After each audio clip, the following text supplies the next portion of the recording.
একবার এভাবে চিকেন কষা রান্না করেই তো দেখো বাড়ির প্রত্যেককে আঙ্গুল চেটেপুটে খাবে আর বারবার ঠিক এভাবেই চিকেন কষা রান্না করতে বলবে। So hey my beautiful families, welcome to my Facebook page and YouTube channel Roy's cooking lookbook. তো প্রথমেই আমি এখানে নিয়ে নিয়েছি 700 গ্রামের মতো চিকেন, ভালো মতো ধুয়ে নিয়েছি। এবার এর মধ্যে দিয়ে দিচ্ছি জিরে বাটা, তারপরে দিয়ে দেব এর মধ্যে আদা বাটা 1.5 চামচের মতো, তারপর দিয়ে দিচ্ছি হলুদ গুঁড়ো, লাল লঙ্কার গুঁড়ো দিয়ে দেব। এবার টক দই 2 চামচের মতো, ঝালটা অবশ্যই নিজেদের স্বাদ মতো দেবে।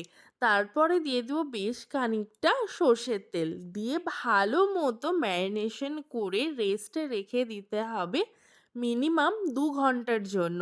এই চিকেন কষাটা খেতে কিন্তু ভীষণই ভালো হয়, বাড়িতে বলবো একবার হলেও ট্রাই করো আর ফুল রেসিপিটা অবশ্যই চেক আউট করো। তো দেখো ম্যারিনেশন করা হয়ে গেছে, এবার ভালো মতো রেস্টে রেখে দেব 2 ঘন্টার জন্য। চলো ততক্ষণ এইদিকে মাংসের জন্য আলুটা ভেজে নিই। আলুটা কিন্তু একদমই অপশনাল, কিন্তু বাঙালির ওই মাংসে আলু ছাড়া ঠিক জমে না। তার জন্য আমি এখানে দুটোর মতো বড় আলু ভেজে নিয়েছি। সেই তেলের মধ্যে সামান্য চিনি দিয়ে দিয়েছি যাতে কালারটা ভালো হয়। তারপরে দিয়েছি জিরে ফোড়ন, পেঁয়াজ কুচি, টমেটো কুচি। এখানে প্রায় 3টে বড় পেঁয়াজের মতো রয়েছে আর একটা বড় টমেটো। টমেটো দেওয়ার সাথে সাথে দিয়ে দিয়েছি লবণ, দিয়ে ভালো মতো ভেজে নিতে হবে কয়েক মিনিট। তারপরে দিয়ে দেব এর মধ্যে থেতনো রসুন। রসুন কিন্তু অবশ্যই থেতো করে দেবে, তাহলেই কিন্তু টেস্টটা ভালো হবে আর খেতে ততটাই কিন্তু টেস্টি হবে। আর রান্নাটা অবশ্যই চেষ্টা করবে সর্ষের তেলেই করার। রসুনের কাঁচা গন্ধ চলে এলে, তেল ছেড়ে এলে তার মধ্যে একবার ম্যারিনেশন করা চিকেনটা সম্পূর্ণ দিয়ে দিতে হবে।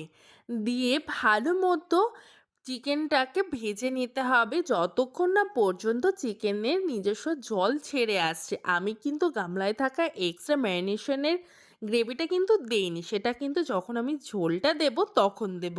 গ্যাসের ফ্লেম সেই সময় কিন্তু অবশ্যই মিডিয়াম টু লো রাখবে, নয়তো লেগে যেতে পারে। আর এখানে আমি 3টে গোটা রসুন দিয়েছি, সেটাও একদমই অপশনাল, তোমরা যদি গোটা রসুন খেতে পছন্দ করো তবেই দিও।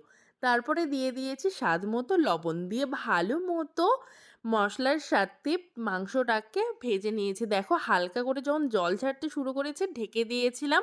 ঢেকে দেওয়ার কিছুক্ষণ পরে দেখছি অনেকটা জল ছেড়ে গেছে। তারপর ভালো মতো আরও কিছুক্ষণ ভেজেছি আলু দিয়েই, ততক্ষণে দেখছি তেলটাও ছেড়ে গিয়েছে। রান্না কিন্তু খুব তাড়াতাড়ি হয়ে যায়, মাত্র আধা ঘন্টার মধ্যে এই চিকেন কষা তৈরি হয়ে যাবে ম্যারিনেশন যদি তোমরা আগে থেকেই করে রাখো তাহলে। তারপর সেই ম্যারিনেশনের যে গ্রেভিটা ছিল সেটার মধ্যে গরম জল মিক্স করে আমি এখানে অল্প ঝোল দিয়েছি। এই গ্রেভিটা কিন্তু খুব বেশি হলে ভালো লাগে না, গা মাখা হালকা হালকা ঝোল।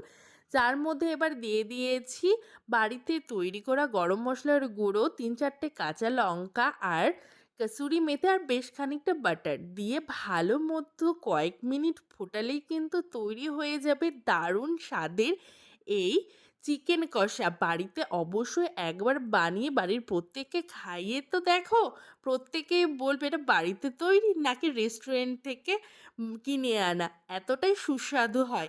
আজকের রান্নার রেসিপি যদি ভালো লাগে অবশ্যই চ্যানেলটাকে সাবস্ক্রাইব করে পাশে থেকো। বাই।